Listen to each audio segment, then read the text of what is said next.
Ladies and gentlemen, welcome to this IIRF talk on civil aviation maintenance, repair and overhaul, MRO companies as strategic asset. The speaker today is Air Vice Marshal Surya Narayana Murthy, a veteran Naval Air Force engineer. The chair today is Air Marshal VPS Rana. So I'll first of all now welcome.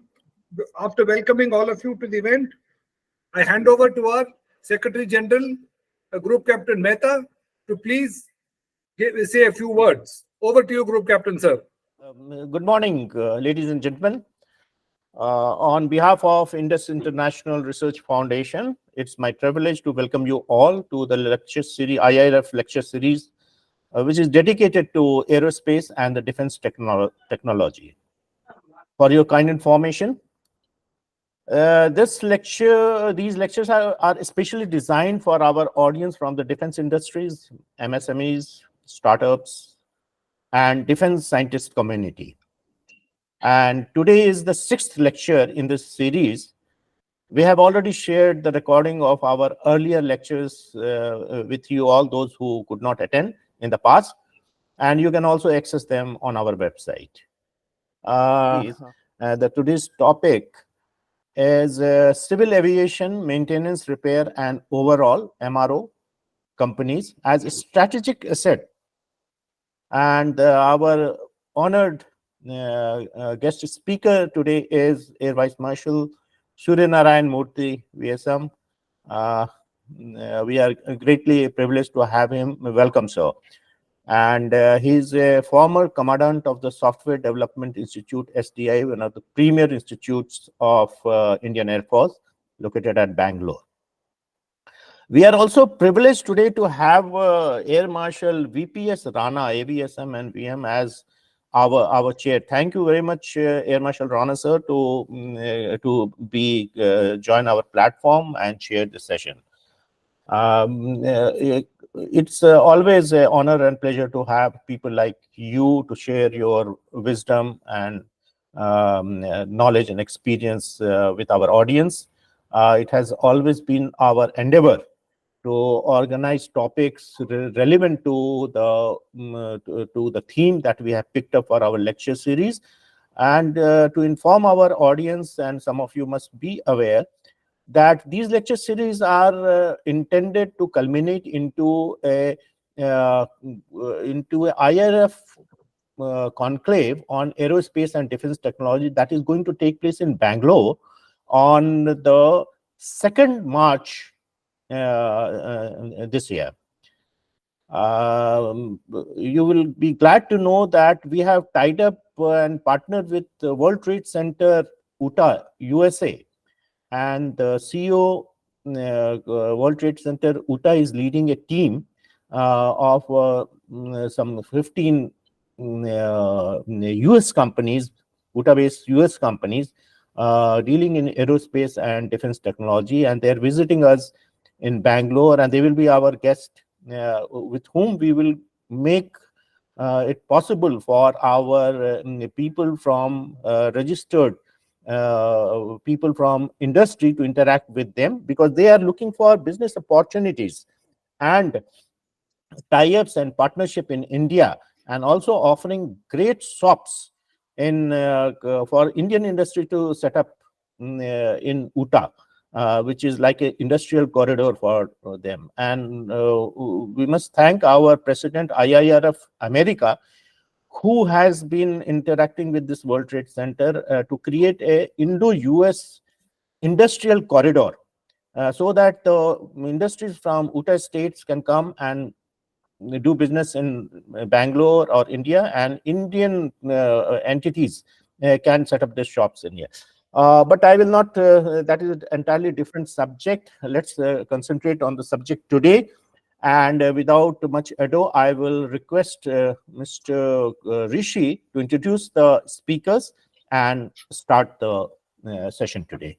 Thank you very much. We wish you a great session today. Thank you very much, Group Captain, sir. Before calling on the chair, Air Marshal Rana to say a few words. I'll give a brief introduction. Air Marshal Rana, PVSM, VSM, had an illustrious career and retired as Air Officer in Charge Administration. After 37 years in the IAF, he has held important operational and administrative appointments. He commanded a radar unit during Operation Kargil and contributed immensely during Operation Parakram. He holds postgraduate in Defense and Strategic Studies and Plant Breeding and Genetics. He has postgraduate diplomas in Public Administration and Business Administration. Air Marshal underwent the prestigious Advanced Program in Public Administration at IIPA. An avid reader and academician, he's been an instructor at the prestigious DSSC Wellington at also Lusaka, Zambia, where he helped defense officers undertake research in various fields as part of their curriculum. Apart from security and strategic matters, Air Marshal has a special interest in fields of water security and disaster management, an area he handled extensively at the helm of administration the IAF. Air Marshal, sir, over to you. Welcome. Please say a few words. Thank you so much. Before I start, may I request all those who have not switched off other than the organizers, their video, please, because it might distract the speaker. So kindly switch off your video. Keep your... Okay.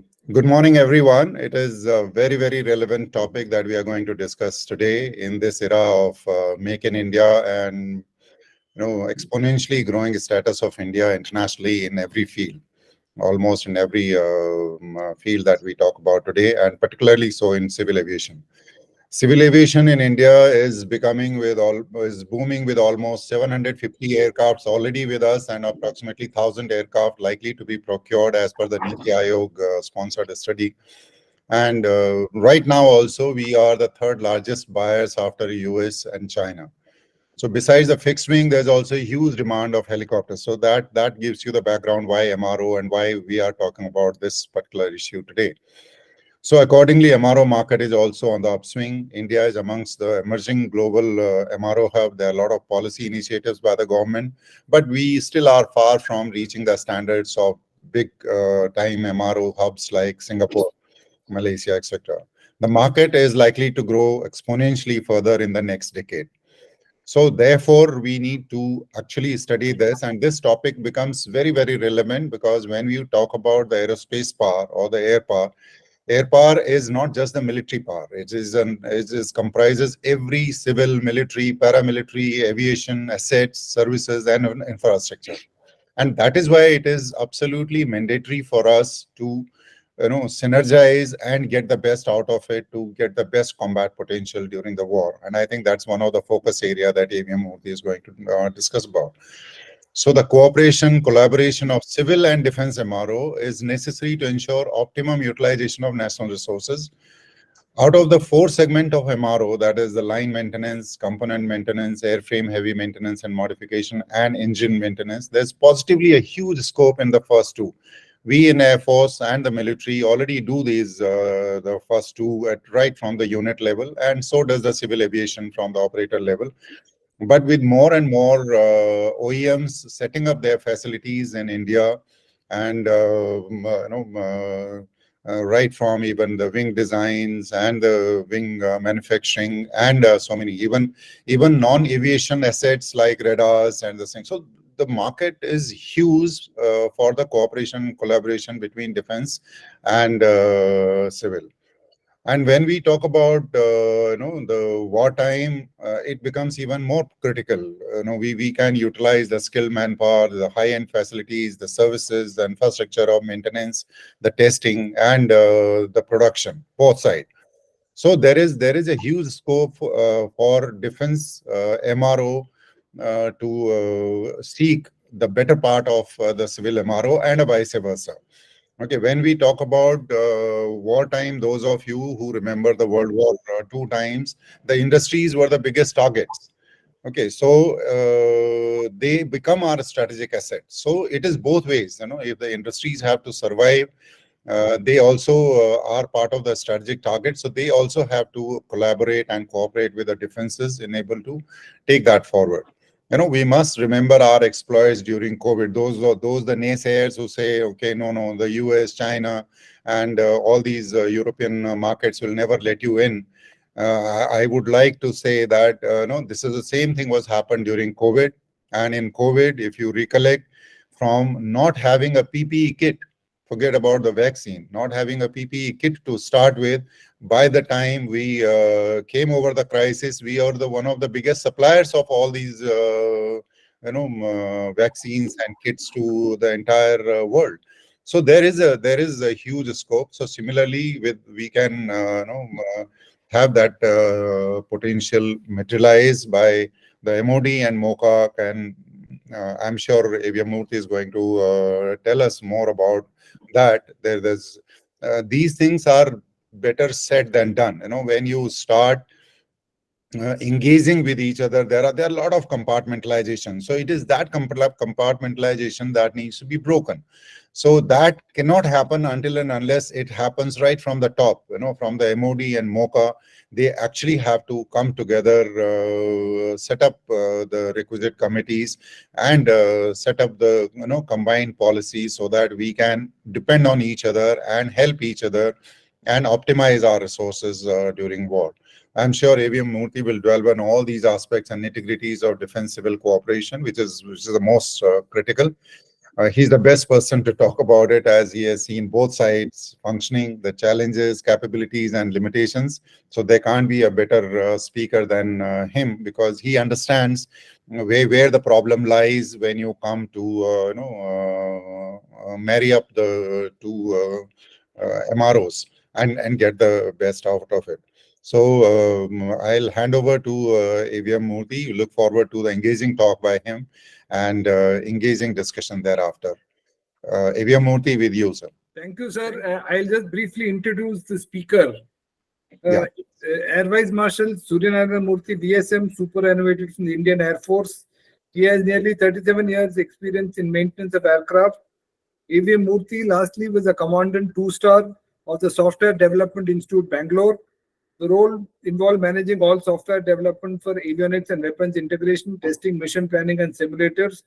Prior to this, he was Principal Director and Assistant Chief of Staff Engineering at AHQ, wherein extended maintenance to the UN missions in Congo and Sudan. Following retirement, AVM served as Executive Director of a private sector CR45 MRO organization. AVM decorated with Vishisht Seva Medal in 2005. He has commendation from the Vice Chief of Staff in 1993 and Air Officer Commanding in 1996. AVM is an MTech, Computer Science and Engineering from IIT Madras. He's undergone formal training at the Air Force Technical Training Center, St. Petersburg, in the erstwhile USSR.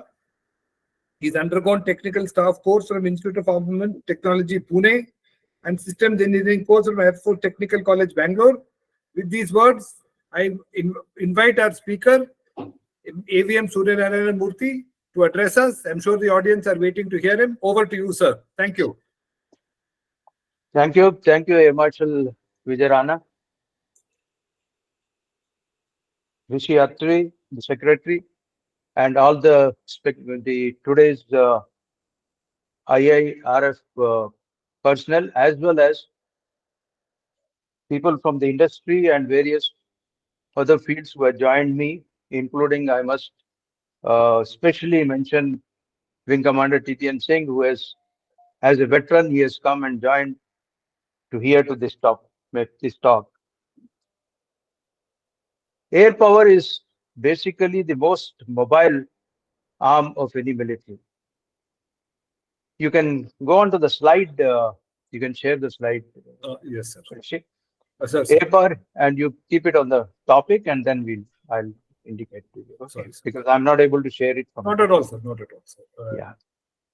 So air power being the most mobile force, it gives a reach to the nation globally, as well as if you have the total air superiority or to some extent the air superiority within your boundaries and later on extend it further, it adds to the mobility of the ground forces and also it secures the sea lines. I will dwell upon some of the aspects. Basically, why I want to do is to give an idea how much of, can you go on to the slide mode? Present. Sorry, sir. Yeah. Sorry, You sorry keep for it the there. confusion. Yeah. Thank you. Thanks a lot. So what I'm going to do is, in my presentation, I'm going to cover, initially give a bit of background that how much of air power gets used in any conflict and how we are going to meet the requirements that is going to come up during the conflict. So if any indications are there to speak about, you see, in the case of India, in the post-independence, we have fought 5 wars. Out of these 5 wars, if you really see, the first and the last war had been fighting against the insurgencies. So it was not a full-fledged war. And the full scope war had been only in 1962, 71 and 65 and 71. 62, unfortunately, air power was not put in use. So our base or the reference has always been only 2 wars with respect to use of air power. That is 1965 and 1971. In 65, IAF launched close to 4,000 sorties. Go back to the previous slide only, keep it there. Yeah. IAF launched close to around 6,000 sorties, 4,000 sorties. And in 1971, where we actually had the complete scope of air superiority, IAF launched 4,000 sorties in the East Pakistan and 2,000 on the West Pakistan. Contrary to that, Pakistan could launch only 40 sorties and 1,500 sorties in the West side. So full air superiority led to surrendering of 93,000 of soldiers. So why I want to tell you is that the air superiority maintaining in a war is almost a mandatory requirement if the goal has to be achieved. Now, how do we sustain such air superiority? To sustain the air superiority, you need to sustain the aircraft strength. And the aircraft strength is sustained by having the aircraft hours for operations. So now what happens is, we'll keep it on the previous slide only, yeah. So what I'm going to cover in the entire presentation is how to sustain the aircraft strength, what is the Air Force environment, what is in the civil environment, and how civil military cooperation come through, because generally the word used in MOD and MOCA is civil military convergence. Convergence is not the correct word to use it, because military and civil convergence is not a correct thing. We should have the cooperation between the two forces. Convergence means it's almost an intermingling of both the services, which generally is not a desirable parameter. So, and then what is the MROs in India, MRO structure, organization, and how the future MRO organization should evolve? This is what I'm going to cover. So we can go on to the next slide. See, sustenance of aircraft strength. That is the major issue in maintaining the air superiority and exerting the air power. See, when we are talking about maintaining the air superiority, we have to see what is our adversaries and what are they armed with. In the future war, we can talk about one front war, two front war.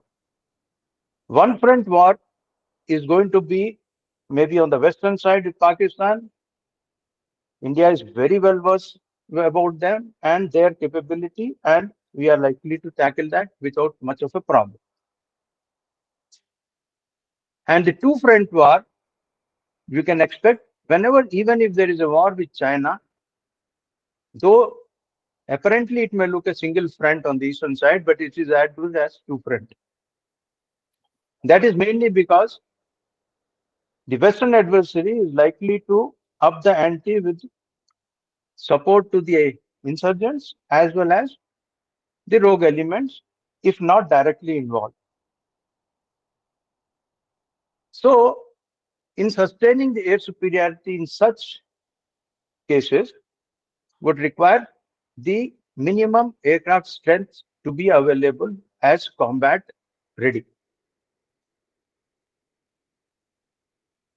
Now, when the combat is on, we can always expect airfield battle damage which need to be repaired and put back into the service combat ready, and also the reduction in the fleet size will happen because of the aircraft finishing their life.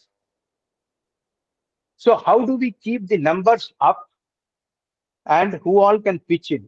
See, keeping the numbers up by the Air Force, or we need to have augmentation of the capacity. These are the two issues that I'm going to discuss in this. You can go on the next slide.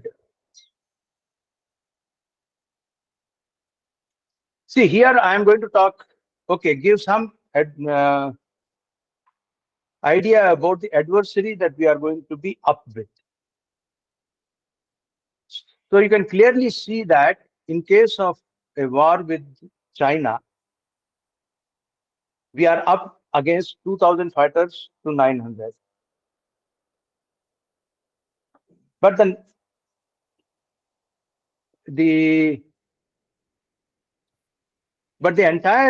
because the China has got another 13 other adversaries with other 13 countries with which it shares its border.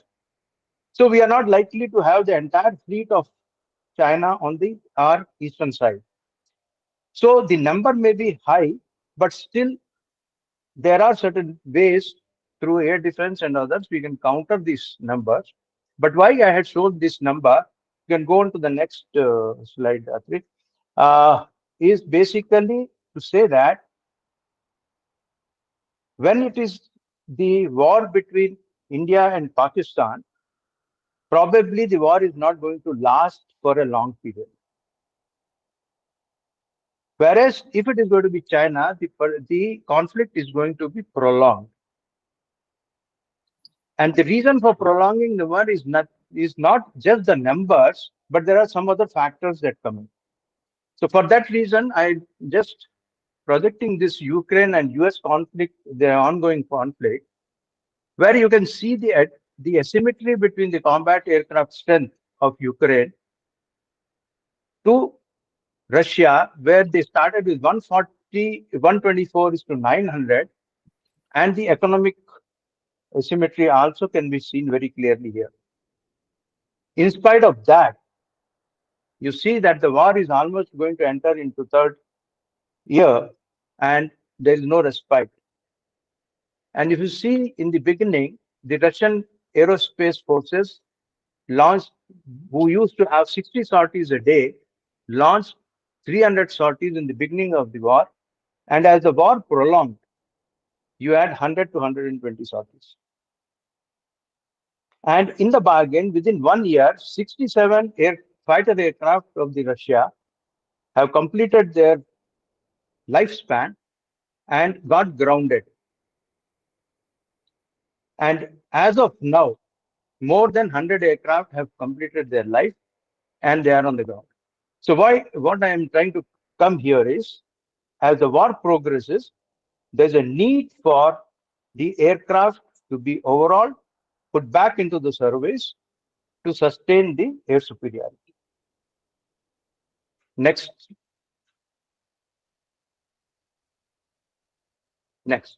Yeah, so how do we sustain the availability of number for maintaining the air power and the air operations as well as maintaining the air superiority? within the control, within the airspace that is under control of India and Indian Air Force. See, to start with, to have the availability to the forces, the technical administration gives an extension of 30%, which is allowable extension for this maintenance. So that gives the increases initial availability, because most of the aircraft which are supposed to go on inspection will be available for 30% of their life.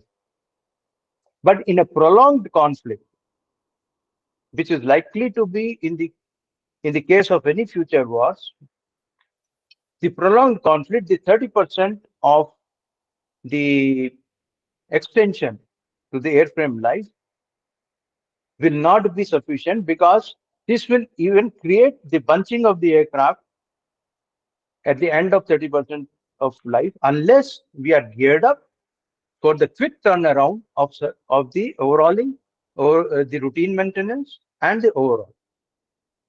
Now, quick turnaround of battle damage repair is one of the things. Like in the case of Gulf War I, we had 150 air. Keep the slide on the same. We had 150 the air battle damage repair teams positioned in the Gulf War, which sustained only 70 battle damages.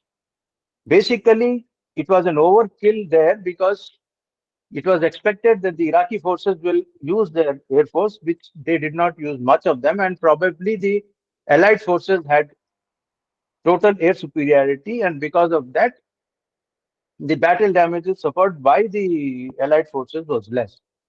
But nevertheless, 150 ABDRs planned at that moment speaks about the importance has to be given for battle damage repair and putting the aircraft back into the service. Turnaround of routine maintenance, yes. And then now the last is, we need to, as the war progresses, you require the capacity to repair and overhaul and put the aircraft back into the service.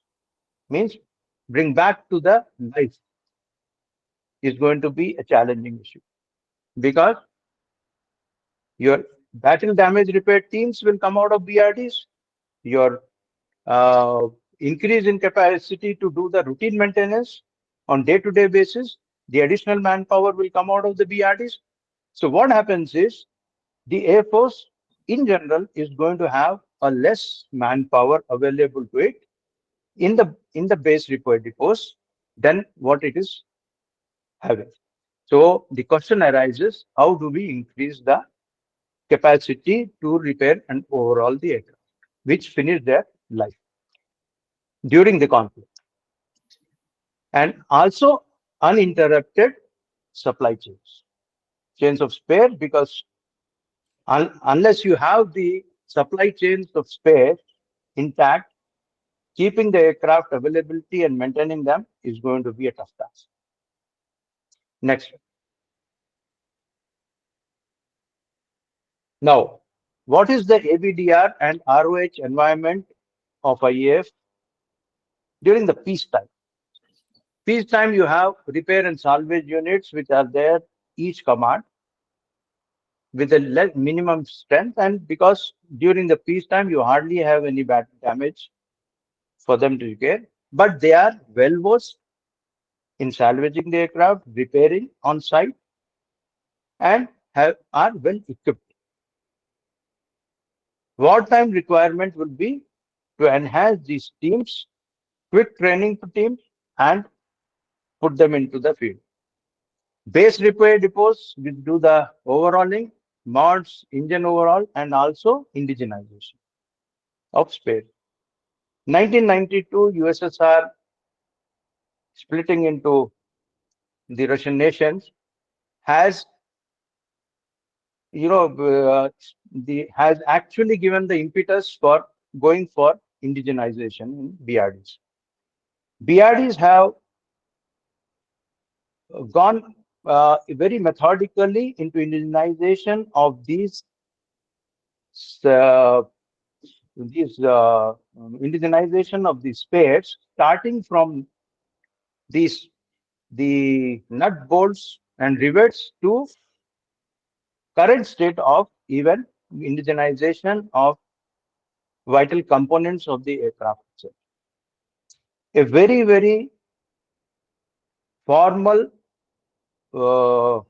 formal way of doing it, meticulous quality control and testing is in place through BRD indigenization manuals, through the various other manuals and expositions, which has actually given a which has reduced the load onto the supply chains which were previously linked with the OEMs. Hindustan Aeronautical Limited does the overhauling of their produced aircraft and also produced under license. And one of the aircraft like Mirage and Jaguar also overhauling is done by HAL. But HAL manpower is also going to be again depleted during the war situation, because they also will be part of the ABDR teams. They also have to support Air Force for recovering the battle damaged aircraft at various places, for which they are the primary supports. Then a OEM approved facilities in certain cases where the facility is not available in BRD, facility to overall is not available in the HAL. Also, the OEM directly, like in case of Mi-17 V5s or Mi-17 1Vs, the overhauling was done directly to the OEM and OEM approved facility in Russia. So this is the environment that we have in the case of the aircraft which are either damaged, require fourth line servicing, or which require overhauling, which have finished their lifespan. Next slide. Yeah. So now I come to what is available in the civil MROs. So we have seen the availability and how we are going to be constrained because of the manpower getting depleted into the battle damage repair teams as well as in other routine maintenance. So we need augmentation. So we have to look for what is available outside in the civil MROs. These MROs are very well versed in aviation technologies, aviation handlings, and aviation safety. As in the case of operations, to move the troops, the airlines play a vital role in the beginning of any conflict for mobility and deployment in the forward areas. But similarly, civil MROs can also pitch in, but the civil MROs cannot pitch in like a form, fit, and function category, because unlike operations, here we require expertise, certifications, and whole lot of training before an aircraft, military aircraft, can be inducted into the civil MRO. So anyway, let's look at what the civil MRO facilities existing today. See, these facilities are DGCA Civil Aviation Regulation 145, approved under that regulation. These are the facilities, and within the country there are 142 such MROs existing today. Though this number is very impressive, but what happens is all these the 145 approved organizations do not cater to the full spectrum of the aircraft. Like several of them are only for a single component or for a single activity. So 142 though are approved, but we have three categories of MROs which probably can be of helpful in the case of requirement and who can contribute to the total capacity enhancement when required. MROs, which are, first category you see is MROs which are associated with the airlines, like Air India Engineering Services Limited. They cater to the widespread, very highly qualified people. Strength is good. Their tools and setup is also of the international standards, but they are stuck with only one particular type of airlines and one particular type of aircraft, or maybe two or three. This second category is that of third-party MROs. These third-party MROs are like, for the Indamar, Airworks India, GMR Aerotech. They are the MROs approved by, their facilities are approved by DGCA. They are available pan-India, and they have good hangar and equipment facilities with them. But they do not work for a single aircraft. They work depending on the contract and the aircraft for which they have their services are sought. So it is something like a car garage. You take the car and get it repaired. So third-party MROs get associated with an operator, and for a particular aircraft, they have the infrastructure, and they do undertake for various classes and various types of aircraft major servicing. Then we have some of the component MROs, probably component for propellers, landing gears. This kind of MROs also can be of use for specific purposes like wheels and brakes and things like that. And there are some of the non-scheduled operator permit holders who have their own 145 certification, and they undertake maintenance for themselves. And these can be of some use in case of requirement, because they are of a specific aircraft like Embraer, Globals, where we have in the services also some of these platforms used for airborne sensors.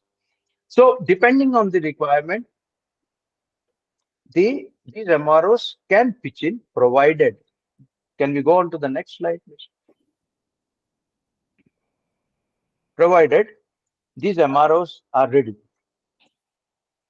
Before going on to that, I will just give you quickly, I'll go through what is the MRO business, civil MRO business, aircraft MRO business in India. See, if you really see here, and the global MRO business versus the MRO, the Indian share of Indian MROs, I think hardly any visibility is there. Most of the very less amount of MRO business is, the share is with Indian MROs. Next, please. Next, please. If you see here, from 2021 to 31, that is for a decade when the study was done, Indian MRO share from 1.7 billion to 4 billion is likely to go, whereas the global market is likely to go from 68 to 117. And if we really see the Southeast Asia, like Singapore, Malaysia, and also in the Middle East, the business is more than what is in India. Here, the point to note is that when in 2031, we are going to be the third largest aviation industry. We will be the third largest aviation industry, but where do we stand in terms of MRO business? I don't think we stand at that level. So there is a lot required to be done for MRO industry to come. And for MRO industry to come, there is a lot of hand-holding has to be done by various government agencies as well as the services. Next, please.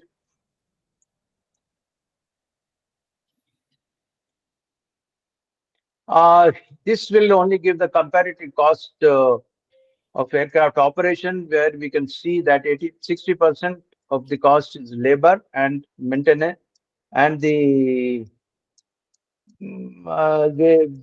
cost is mainly of spares, and I'll tell you labor and the material cost.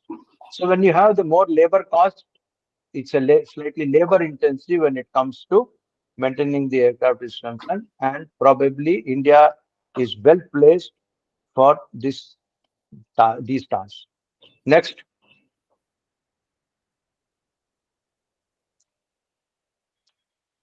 Yes, there's always a question that comes why Indian MROs do not undertake engine overhauls or engine maintenance.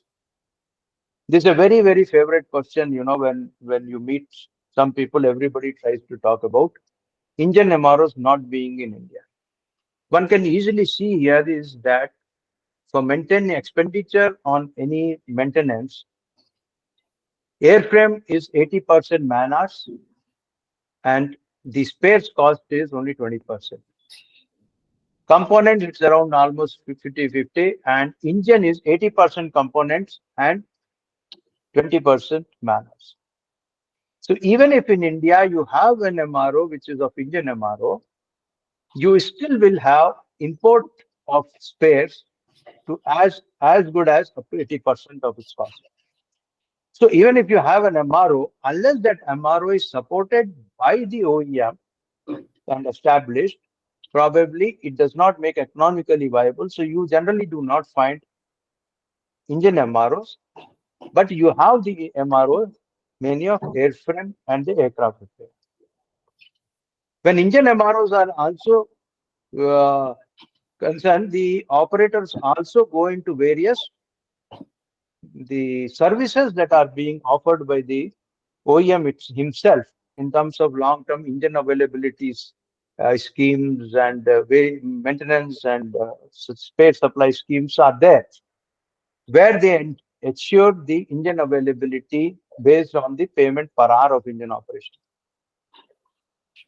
So most of the operators prefer to get into that kind of thing. But for an Indian MRO to flourish in engine, the services provided by the engineer, the OEM, should be through the Indian selected MRO. Then the Indian MRO can also become economically viable. Next. Now, we come again back to civil-military cooperation. So we will not talk about convergence, we'll talk about cooperation, because that is what is required in the time of any conflict, or as in when we would like our capacity to increase. If you really study all the MROs in India, there can be maximum 10 to 15 MROs which have their presence in pan India. How these MROs can be of use at the time of requirement for the defense of the country is only when these MROs are included into the system, and there is a synergy between the civil and the defense MROs or the BRDs or the defense services. Right from the induction onwards, the system of falling back at the time of need can only be generated if they are right from the beginning. So for that, you see, you have the offset clause in every defense contract, which are of 2,000 crores and above. And these offset clause is to flow back the money back into the country, and in case there is an insistence on the OEM to have their offset partner, one of their offset partners, to be the MRO compulsorily, then the one MRO selected by the OEM based on the capabilities for the particular aircraft will always get attached to a particular aircraft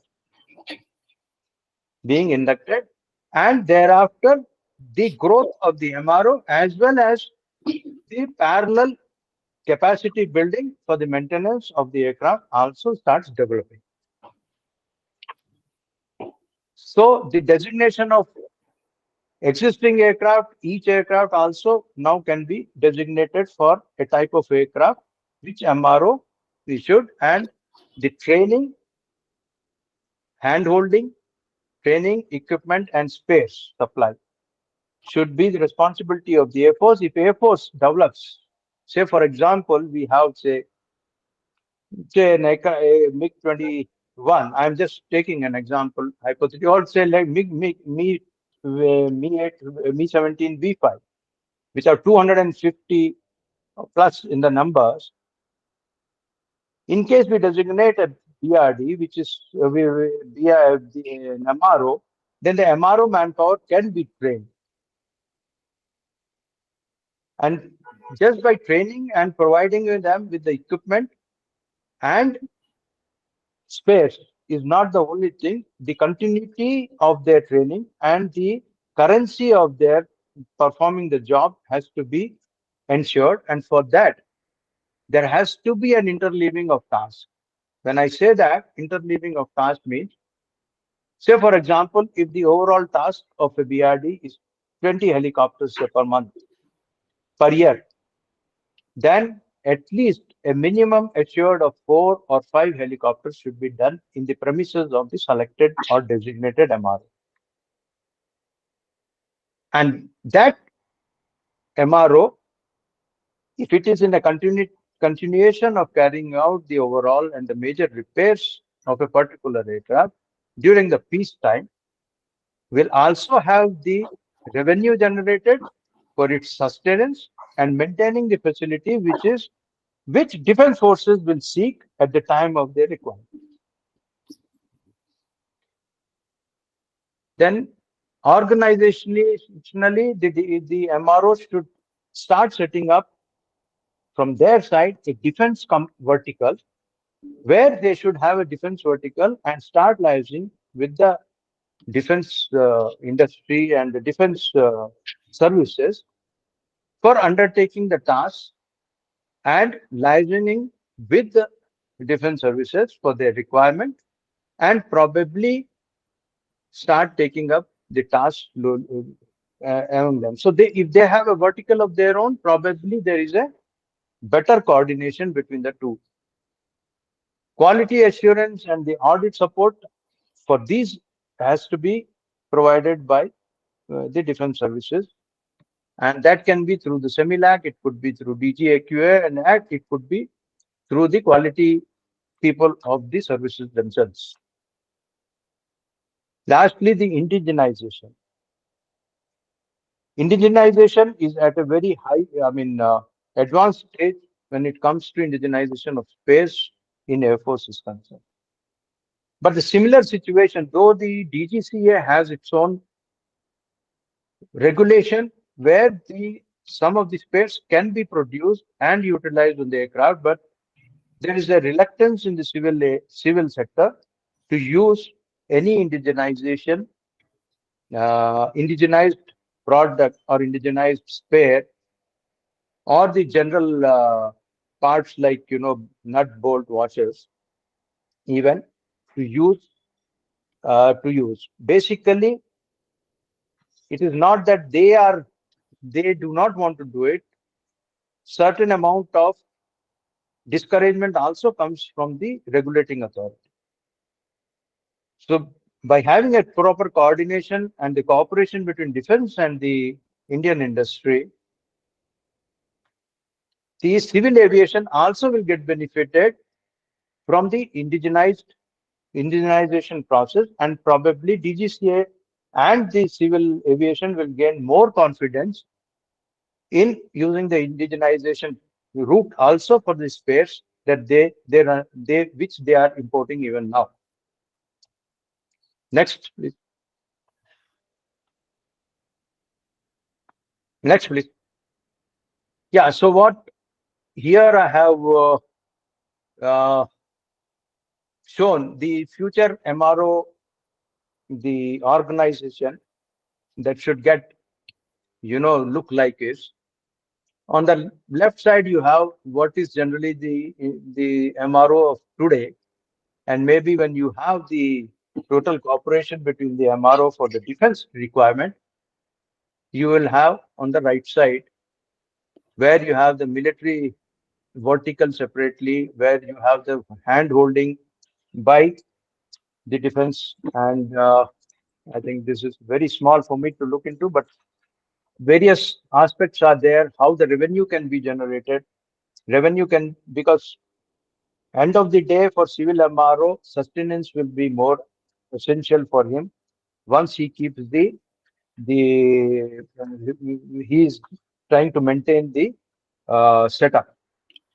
So revenue source will be from ROH, minimum tasking assured by the Ministry of Defense. If it assures, then probably the economics can be worked out. For the component, then other facilities, hand holding has to be done in terms of the policy making. See, defense acquisition policy, defense maintenance manuals, and they must clearly specify about the offset being transferred, part of the offset to develop the MRO industry.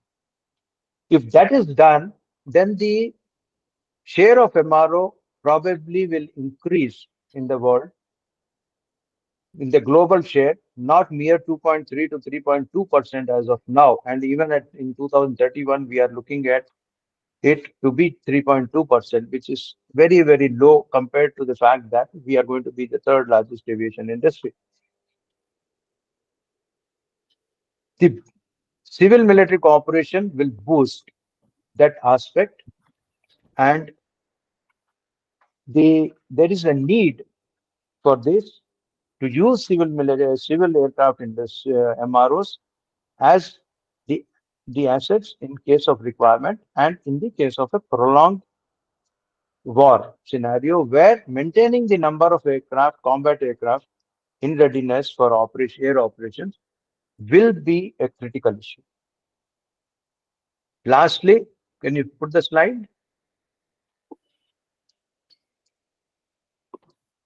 I would say that aircraft MRO industry is not, see, it should not be perceived the way it is perceived today as a private enterprise and money-making enterprise. They should be, you see, their cooperation with them to be treated as, they should be treated as the national strategic assets, as they can potentially be used during the war. And if, with that mind, if we align all our policies and start working towards it, probably we will be much better prepared in case of any prolonged conflict or a conflict where we will fall short of the numbers, basically because of air efforts required. Thank you very much. I have finished. I'm ready to answer any questions or queries that you have. Thank you very much, sir, Air Vice Marshal. May I now invite Chair, Air Marshal Rana, sir. Please put on your video, sir. Unmute yourself, and would you wish to say anything, sir? What a wonderful lecture. Am I audible? Sir, you are. Yeah. So this has been a wonderful, wonderful lecture by Aviation Pvt. I think, like I said in the beginning, this is to identify civil aviation as one of the biggest asset is the root concern. And we should not see the aviation in compartments. So when we talk about the air power, the entire aviation asset, facilities, infrastructure, and every single thing that is required, whether by the civil or the military, is an air power asset, and it must be considered as such, as a strategic asset. So very well delivered on that. There's a few very quick points I'll make that just reiterate that he said, and I would second. One is the quick turnaround time to enhance the sortie generation. It's so very critical in wartime. When he gave the example of Ukraine, it is not merely the number of aircraft that generate more sorties. It is the number of aircraft that you maintain well and the quick turnaround that you do that will lead to the better sortie generation. And this is one of the most critical component of the combat potential during war. So this is one area I think we must understand that this quick turnaround, can be achieved by having all these skill set of manpower like he brought out, how we can merge the two and get the best out of that during the combat. Similarly, of the recovering of a battle damaged aircraft, we have the facilities out in civil. We may not be able to quickly recover that aircraft, but if we have all those facilities that are available there in civil, then probably our recovery would be that much faster. So again, it can be a really, really force enabler. Then enhancing overall capacity by utilizing the skilled manpower and ensuring the uninterrupted supply chain through indigenization, as well as by exploiting all civil industry linkages. And one point he very rightly brought out, and I also alluded to that in the beginning, that until and unless you have these policies and MOUs well set right at the apex level, you will not be able to do it, because we tend to operate in compartments. And until and unless we break down those compartments, we cannot achieve much. And he said that he brought out the modalities and methodologies like the offset.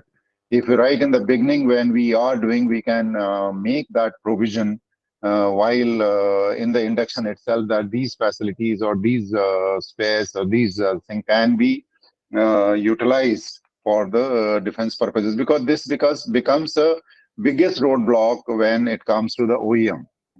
They would always would want to ask additional sum for to provide any those kind of this thing. And even if our own MROs may be in a position to help, because of the OEMs not being very supportive, this may not work out. So all these things need to be worked out in a very, very transparent manner. Okay, a lot is required to be done. Like I said, I also refer to Niti Aayog study of 2022, which Avia Murthy also referred. That it brings out the criticality of the civil MROs to be established. But from our point of view, from the aerospace point of view, it is that strategic asset of the civil aviation that needs to be merged with the defense to really make out the good combat potential. If you want to be a national power to be reckoned with, then all your resources have to be synergized. And this talk primarily was hinting at that. You need to identify and designate MROs. That's a very good point. Until and unless you have worked out this in peacetime, you can't work it out in wartime. However good your policies may be, but until and unless you have a system in place, you have to identify and you have to designate that which aircraft will be banking on which MRO. And these need to be practiced during peace. Why practice? Actually, these can be utilized in peace. So we should not only be talking about utilization of this during war, we should also be talking about this, utilizing it right in the peacetime. And I think we already are working a little bit. The progress is very, very slow, but we are doing a little bit on those. So indigenization is another major factor. The ecosystem is being created by the government policies.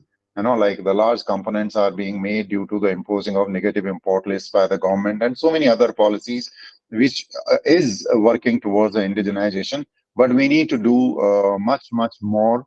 The slide that he talked about in the global, while we are from 60 billion, we are going to 121 billion. In our case, from 1.7, we are only growing to $4 billion market in till about 2031. So that talks a whole this thing about the how much scope that we have and how much more that we can do. So I'll end by saying that the civil-military cooperation is a must, and it must be planned right now in the peacetime, must be practiced in peacetime, so that in the times of need, we already have that handy and we don't work around at that time. So a very, very well delivered lecture, very, very relevant in today's date and time. So my compliments to you, sir, for a wonderful, wonderful talk. Thank you. Thank you very much, Chair, sir, for your comments. Now, before throwing the floor open, I request our knowledge partners, the Center of Joint Warfare Studies, HQIDS, if they'd like to add to the discussion.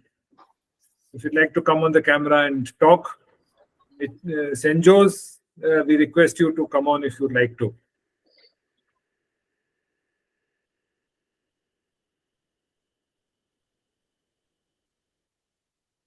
If there's no one there, okay, now the floor is open to the House.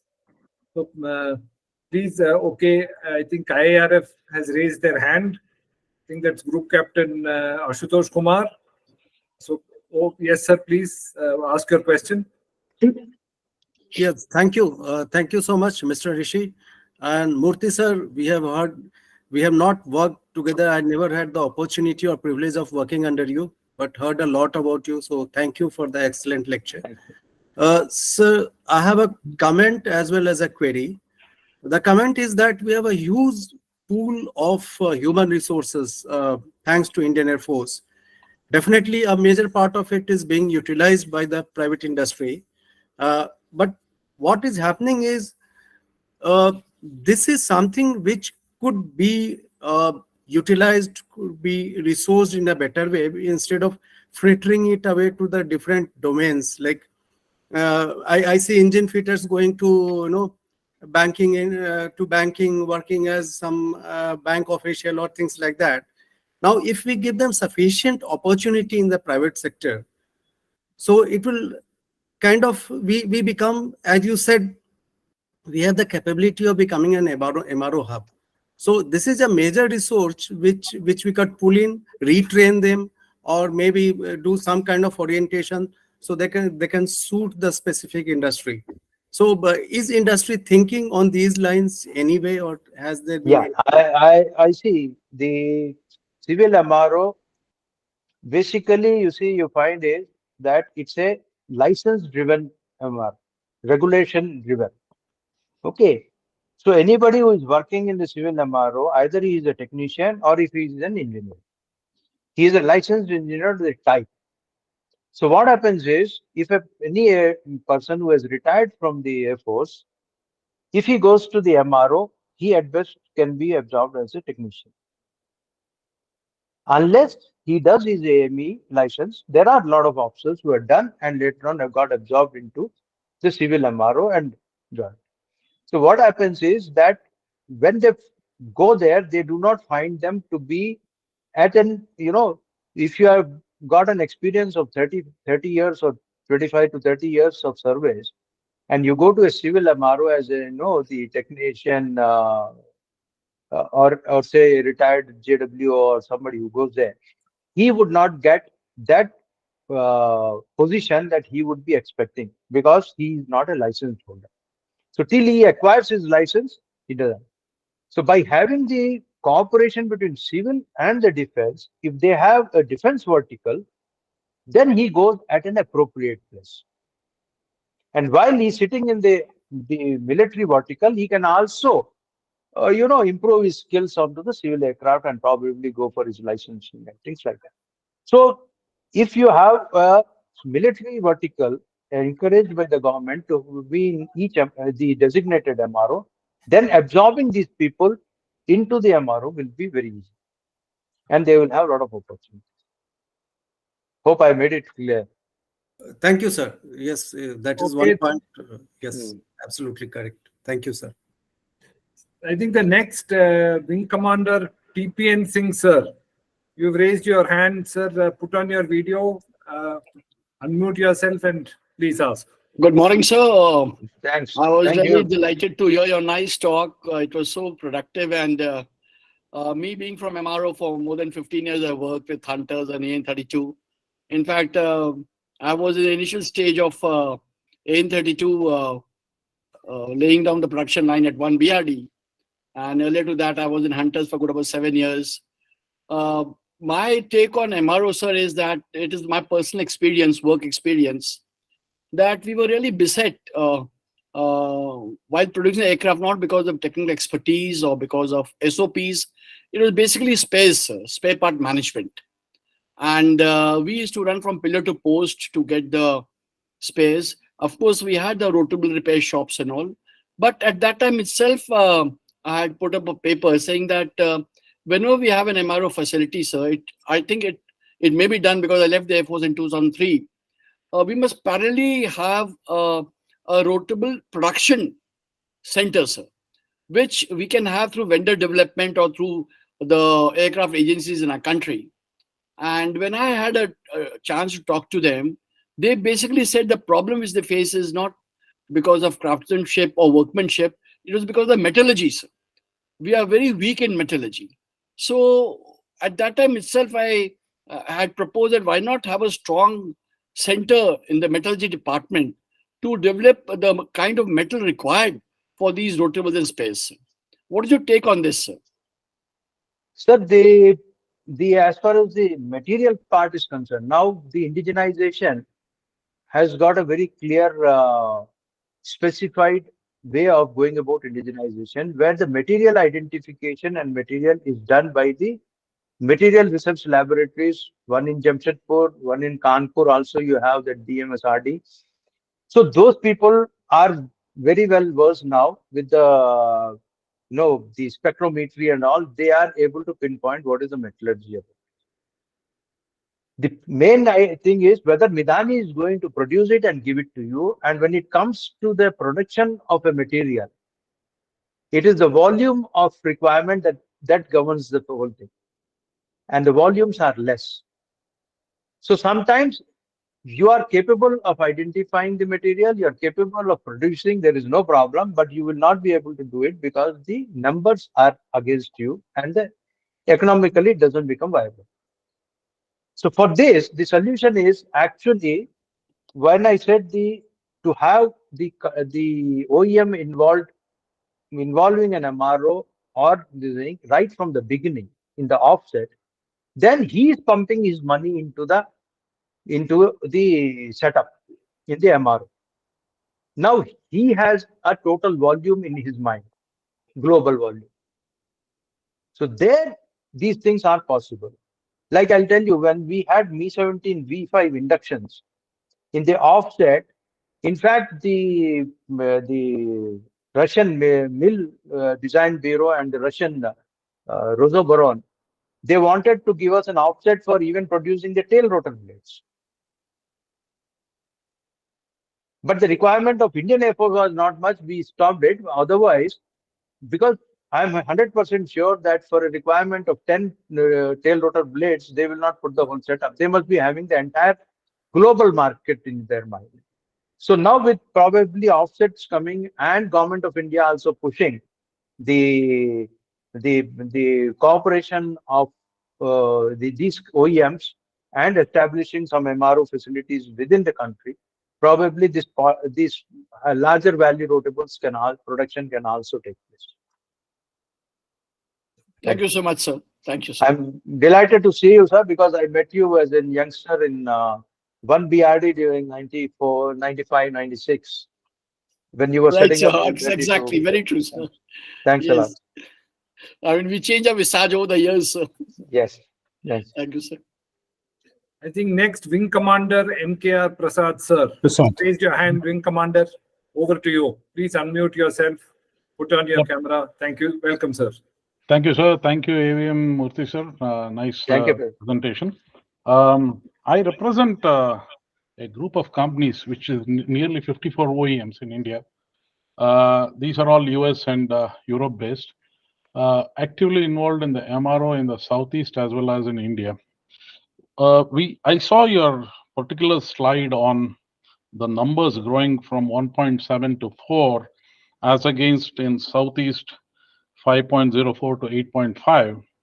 And the growth, there was a question, why are we not growing with at least with the Southeast?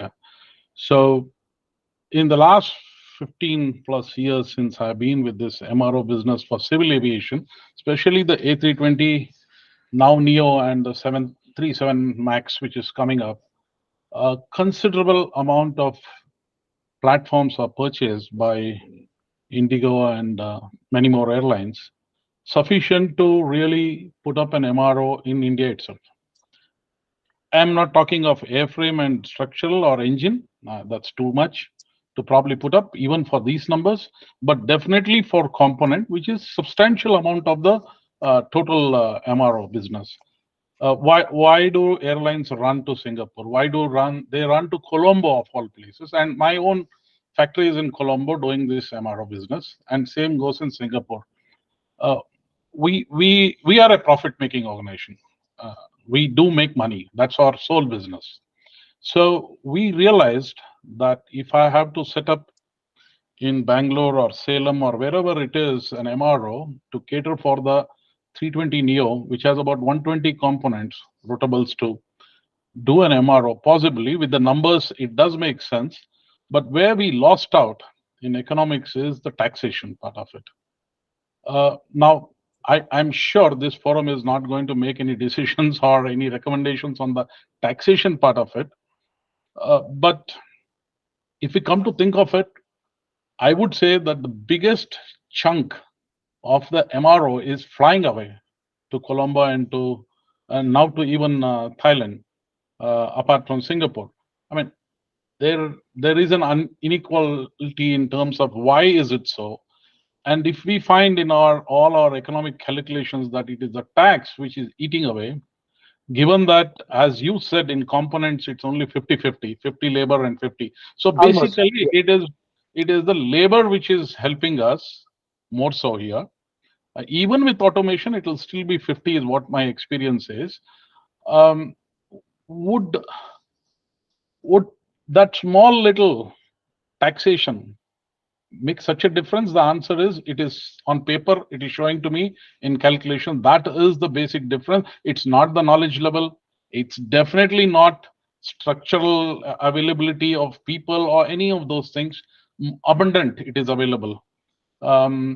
So in terms of convergence or cooperation, as what you said, I still feel this is a big barrier.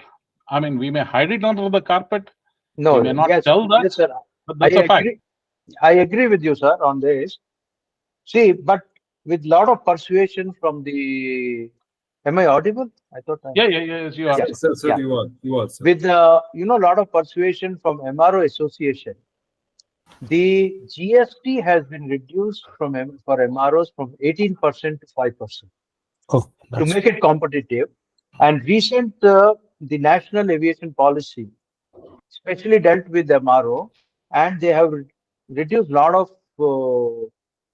they have given concession lot on the rentals and other issues. The rentals are very heavy, but the problem comes is, sir, because I have in fact the Mr. Prajay Patel has joined this lecture today.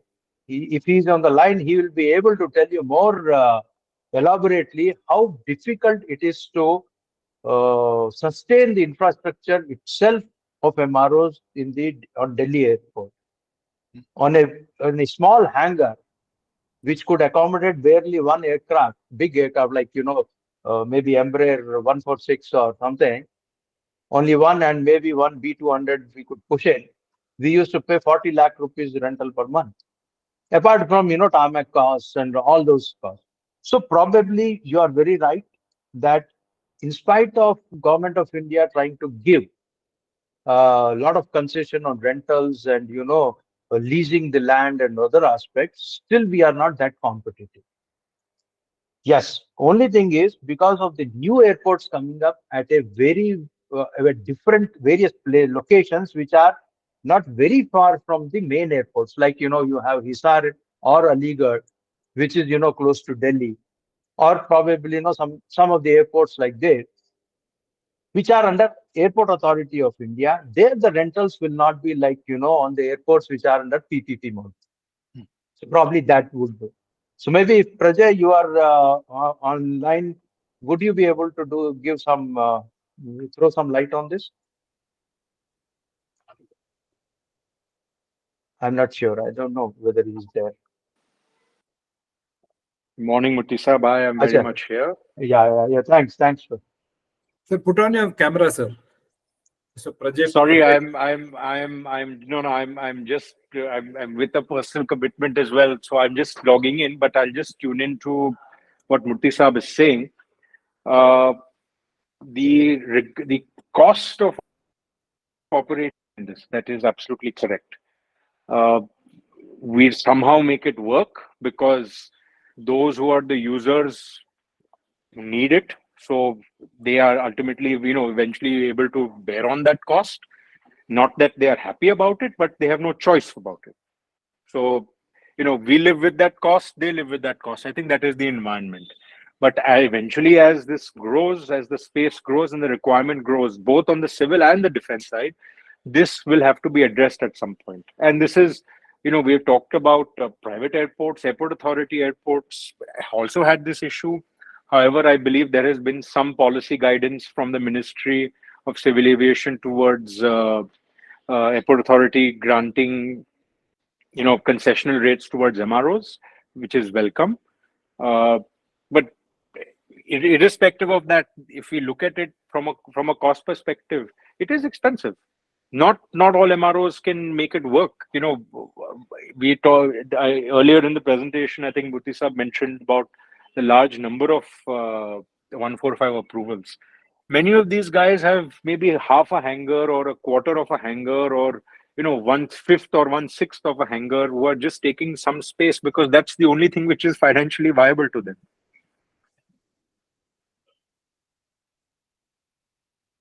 Okay, I think he's given his answer. Thanks, sir. So Yeah, thank you. It's I not. hope it's No, it's not about the GST only, sir. The biggest not the chunk is GST from alone. it is I from know. the import-export cost, which is making it a huge thing. Operating ex Delhi airport. Via Praja, you were on that. Sorry, if I just to add to the GST part as well, I think various industry bodies, I think MRO Association, amongst others, they've made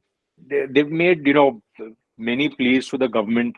I think GST relaxation to 5% was a win for the MROs, but there is still a mismatch because the MRO is able to charge 5% GST to a client, but the purchase doesn't necessarily mean it is at 5% GST. So but that has been communicated, I think, through various forums to various governmental departments and agencies and ministries. But I think from what I understand of late is, I think they've given us enough for the time being. And anything further, you grow first, you do your things, then we will consider it further. So I think we've pushed them far enough at the moment, or at least I think the finance ministry for the moment is is satisfied with what they've given us, and I think no more is to come. Back to you, Murthy Saab. Yeah. In fact, Prasad, I have one more reason for the lot of non-scheduled operators, especially going abroad for their major checks, especially Check D and above, is because of the regulatory issues also. Because see, if you are an MRO, unless you have done a Check C, you will not get your approval for Check D.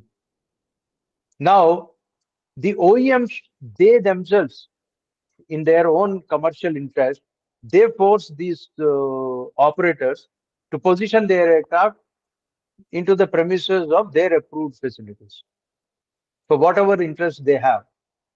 So what happens is these people also be under their post, because they are under their maintenance program or engine program, they position them in that premises. So the Indian MRO cannot grow beyond Check C because he has never been inducted with the Check D aircraft. So these are certain issues. I think probably the larger, some, sort of like Niti Aayog report or the Deloitte's report, they talk about it, but they have not gone into this much of details where actually the things are getting stuck. Yeah. Thank you, sir. I think, are there any more questions? Does anyone else want to make a comment? Otherwise, I myself would like to put a couple of questions to the speaker. So first thing is, when you talk about aircrafts and safeties and manufacturers, Boeing itself in the Boeing 737-8 MAX has been in the news for the wrong reasons. So what would you wish to say about that as far as safety is concerned? That's the first question. Secondly, when you talk about airports not being far from major centers, you see the way the Air Force has geographically used India's land area well. For example, they have a major base in Nagpur, which is in central India, or in Udaipur.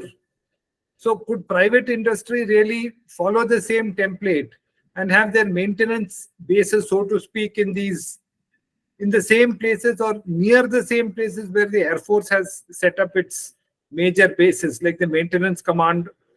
I mean, You see, I'll answer your second question, because the first one I'm not really, whether I'll be able to give you any convincing answer on that, because those things are being looked into, and there are certain issues about the Boeing Max, which I'm actually not current, truly speaking. So I'll not be able to give you the answer in that sense. But as far as the second question is concerned, you see, Air Force has the base, based on their requirement. Like, they have a base, the base repair depot in Chandigarh. Probably because it already had an AN-32 base repair, where initially the 3BRD, which is an helicopter base repair depot, was an AN-12 base repair depot, which was set up by Russians, and AN-12 squadrons were also in Chandigarh. Once AN-12 phased out, Mi-8s came in, and the Mi-8s, Mi-17, that BRD continued. So this is, Air Force can reappropriate that and position them. What I was trying to bring out was that operating costs for an MRO in the main airport is very high. Now, I'll give you an example of the setup in Delhi. It is like that, there are only 2 concessionaires who are supposed to be operating from there, who give the non-scheduled operators the airport services as well as MRO services. Getting the point? So unless the business is restricted to few, it does not become economically viable. So what happened to the other MRO operators who were there in Delhi, like Shaurya Aviation and some other people, I forget the names, few of them, they shifted their operations to Aligarh and also to Hisar. But what happens is that the operator would like the quick turnaround and fly from the same base for his operational sortie or for his commercial sortie, rather than he has to take position at Hisar and come back, where for him administratively monitoring and other things become difficult. So there are some issues, but I think that model will work in future, that you are away from the main airport where the cost is prohibitive, and you start maintaining at a different place, because maintenance at the same airport is not a requirement. It's only, the daily maintenance or a routine maintenance there. Heavy maintenance need not be done in the same premises. Like Indamar now has a facility at Nagpur. So Indigo aircrafts go for their checks in Nagpur. So they do not need to be at, then if it comes to the daily routine maintenance, then naturally they would like to be at the same place. So that is the point. So the other question I'll ask, I'm sure maybe you've touched upon it and I've not noticed. Where does this MRO, how does it affect integrated defense? Because all the 3 armed forces, or I'll say all the 4 armed forces, Coast Guard included, have air assets. Yes, same. Now, they may not be as substantial as the Air Force. Yeah, I'll tell you. Here I'll tell you, because we had, I'll give you an example. We had BSF, Border Security Force, who have the aircraft. Then we have Coast Guard, in any case, you are saying. What happens is that previously BSF had their aircraft registration, which was defense registration. No, civil registration. So their aircraft maintenance was under the regulatory gambit of DGCA. And the servicing was done by the MRO. Like I'll tell you, their Embraer, their other aircraft, couple of them were done in the civil MRO, and there was no problem. In fact, in Indian Air Force aircraft were also done in civil MRO because that was an OEM supported MRO. So if OEM supported MRO, then it is going on. But what happens is, like Coast Guard or BSF found it very easy to change their registration from the civil registration to defense registration and take help of the Air Force either to get it in the OEM supported MRO or in the Air Force BRDs itself. So the whatever business was coming because of the civil registration of the BSF and other paramilitary services aircraft has also gone because they found this to be easy for them. It's an easy way. Sure, sir. I think this Group Captain Pereira has raised his hand. Sir, over to you. Put on your video, unmute yourself, and please ask the question. Hi, Louis. How are you? Sir, very good morning to you.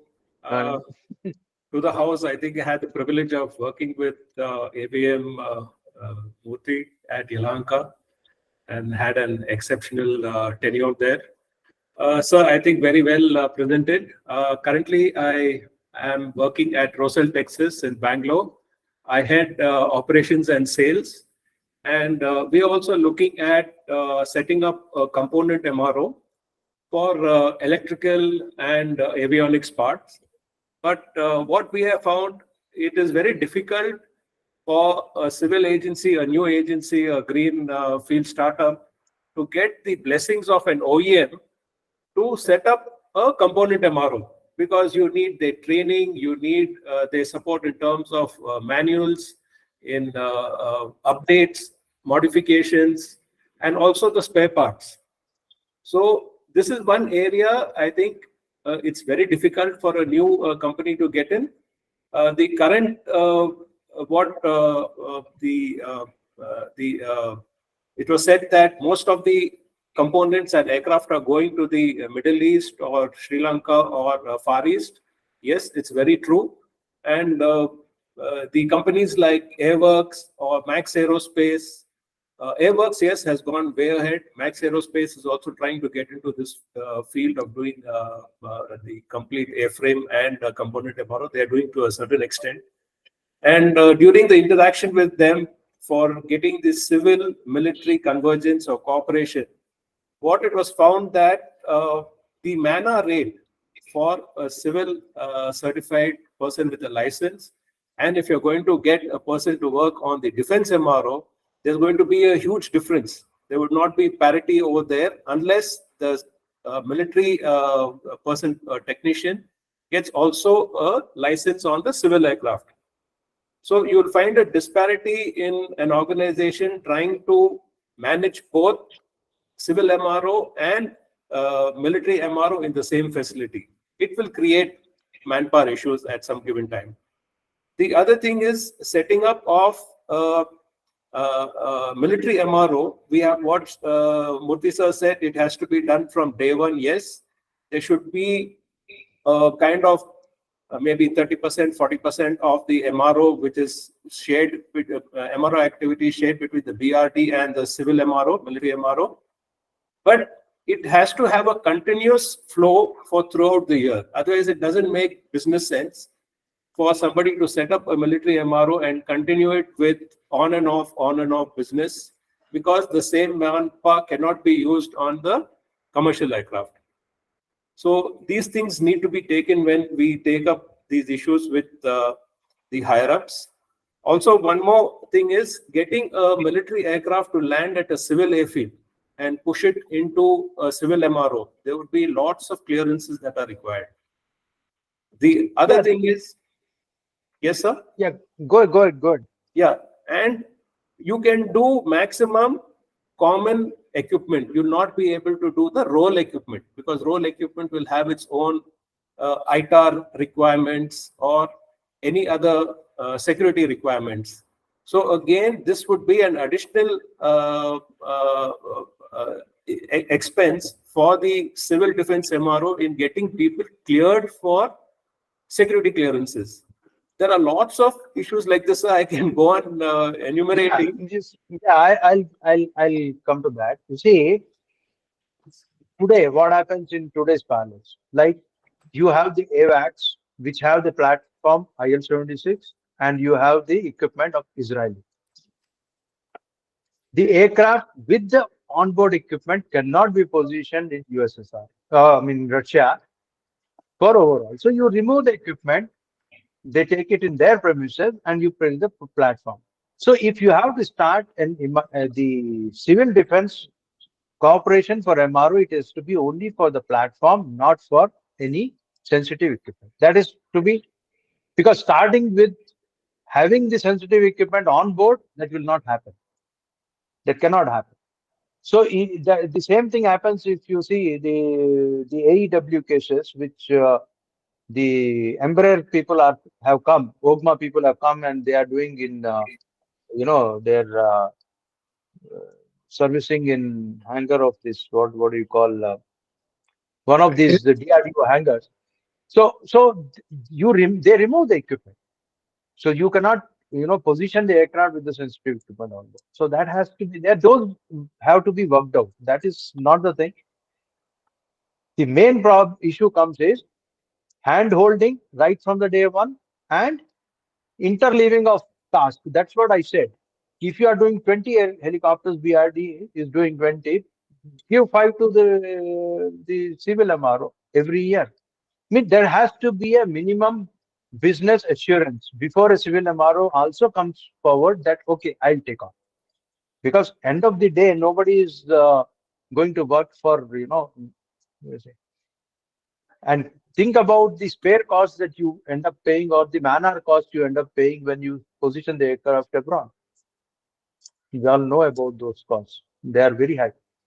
So that way, the difference between man-hour defense and civil, because if one of my slides that I had shown, the cost of operation and things like that, there you would have seen that off-wing cost and on-wing cost. You see, off-wing cost is almost as much as on-wing cost.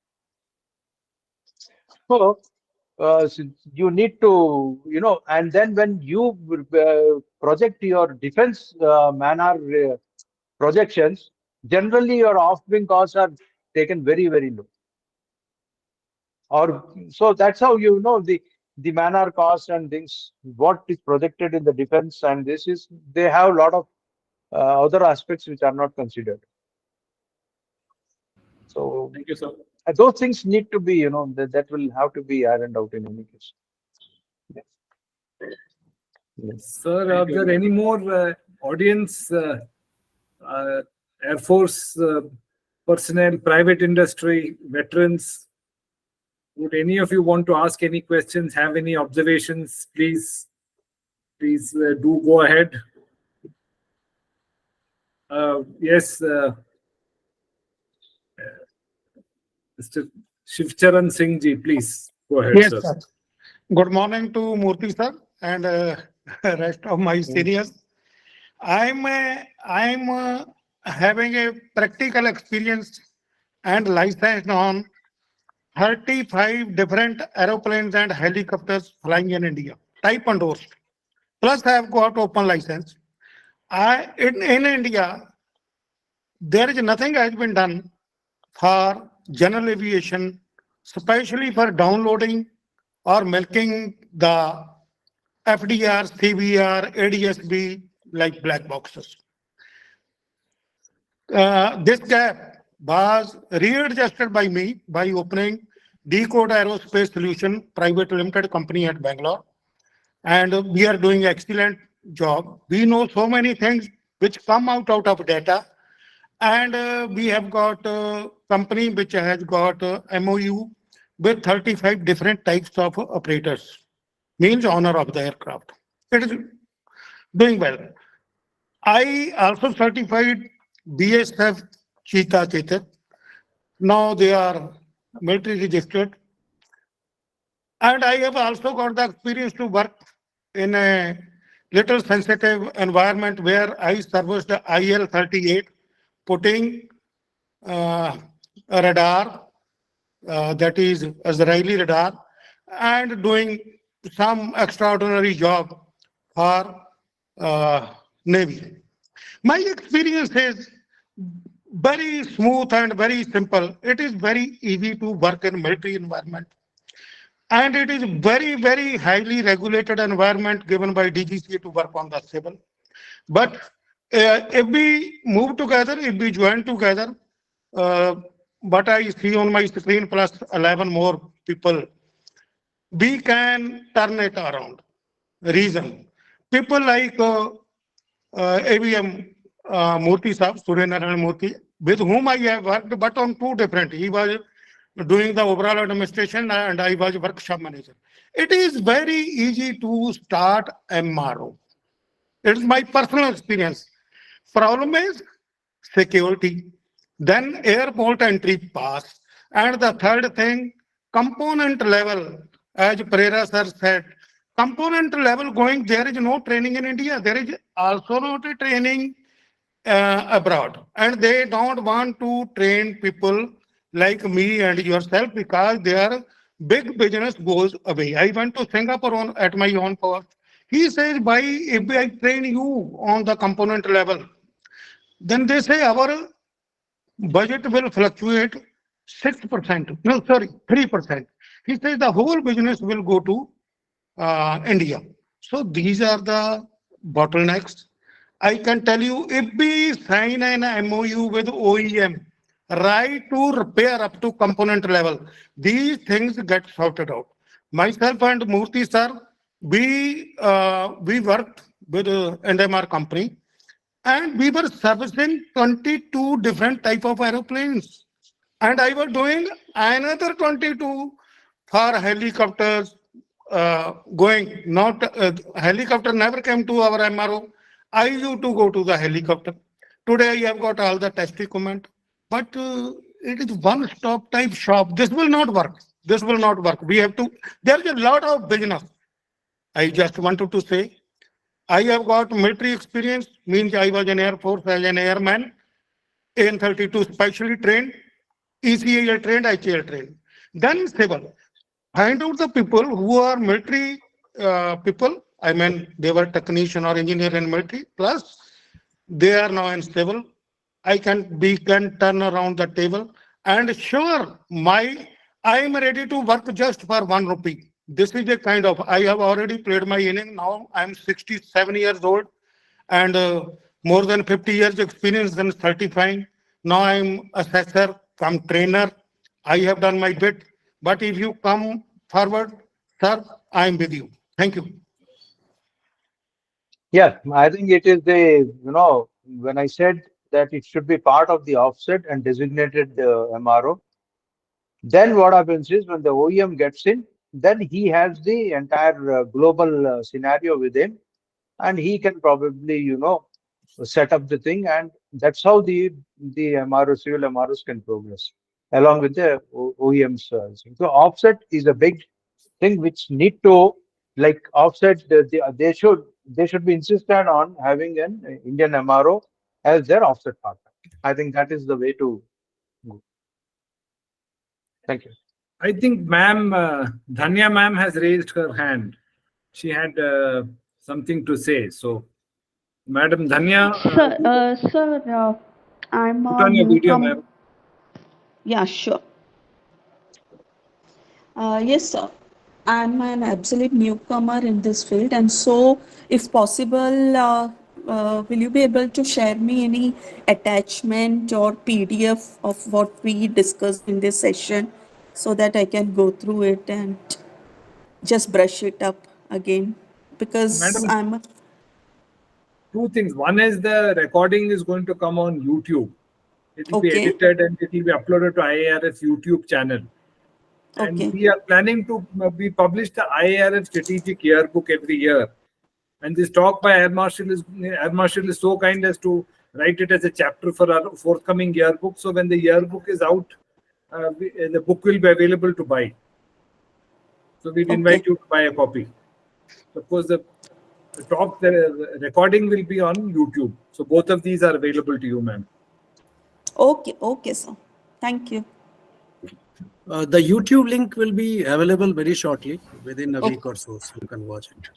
And we will share it with all the registered participants here, as well as our larger contacts. Mr. Srinivasan from AATRAL, would you like to say something, sir? No, sir, very interesting session. I thank... Put on your video, sir. Very interesting session, sir. Thank you so much, Murthy sir, for giving us a lot of wisdom and enlightenment on your... I have a couple of thoughts on MRO, but not really relevant to this discussion. But we are creating some kind of AI/ML based smart glass assisted solutions, which may kind of reduce the turnaround time in terms of doing inspections. And we are working with MROs in based out of Hosur. And also we are doing a couple of innovation for defense excellence projects. So the tool that we are trying to develop will be an offshoot of our current IDEX project that we are trying to develop. So in this sense, I took part in this discussion and it's very, very interesting. And I also like to thank Shivcharan Singh sir, and I just requested his contact number on the chat. So kindly, Mr. Shivcharan Singh, share your mail IDs. I'll get in touch with you. Thank you. Thank you. I will share.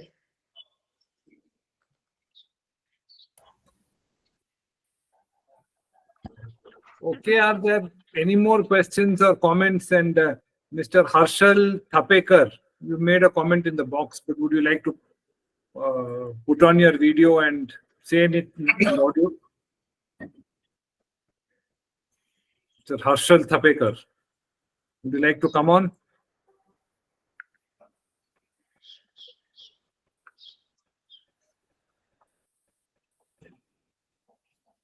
Okay, if there are no more questions or comments, I then, with the permission of Chair, Air Marshal Rana sir, if you could put on your video, sir. If you are there, sir. So, sir. Yeah, I'm there. I've switched on video. Thank you, sir. With your permission, may I now request Group Captain Rajshekar Mehta, Secretary General IIRF, to deliver the vote of thanks. Please do. Air Marshal Rana sir, if you want to make any closing remark, then I will do the thanks, vote of thanks after that, in case. No. Thank you so much. It's really been a very, very engaging session, and I think a lot of it came out in question answer session as well. So again, thank you everyone, and a wonderful session. Please go ahead. Thank you, sir. So I will go with Air Marshal Rana, the chair.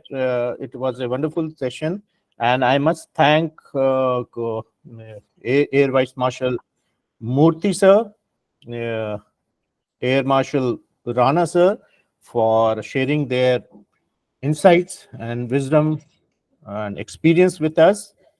I am sure our audience got immensely benefited by it, and some of them are from the ground level in the they are the foot soldiers who are actually fighting the battles in the MRO front.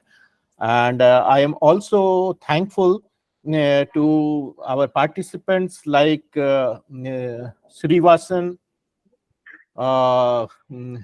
Group Captain Prasad, Prajapati, TPN Singh sir, Ashutosh, Louis Pereira, and Shiv Charan Singh ji, your jazba jo kehte hain, and your passion was very touching. I was very moved by it. At this age, you had so much of esteem, and you said that you are ready to work even without any remuneration. I mean, that speaks volume. I'm very touched by it, and it's a great year. I will thank the organizers of this this session. I've been Mr. Rishi Atreya, who was our director, who was our head of our research. He has been instrumental in putting up this event show. Thank you very much. Unfortunately, our president, Brigadier Sandeep, has been traveling, so he could not attend the full session, though he did appear. And something had come up. The main thing is civil-military cooperation that has been talked about. And it was some points that had come up is especially from the Air Force, who are not being utilized, and they have to go to places like bank and do some banking job. That was very interesting. I mean, now with the changed environment, I'm sure more avenues and opportunities will be coming. And Murthy sir has brought out minimum business assurance is a must if BRO has to, ecosystem has to be sustainable and succeed here. All I have to say is I will request all of you to please join our IIRF conclave on 2nd March. Get yourself registered. And there is one company from Utah, USA that has come, Aaron Starks. He's the CEO and president of 47G. If you people must be familiar, they are very widely working in the field of MRO, and one or two more companies will be there who are looking for some alliances or maybe partnership, and so you will be able to meet these people, and I'm sure something positive and something good will come out of it. So with this, I will thank everyone, my participants, and the recording will be shared with all of you whom whose addresses are with us, and we look forward to more associating with you all. Thank you very much, sir. Thank you. Thank you. Thank you so much.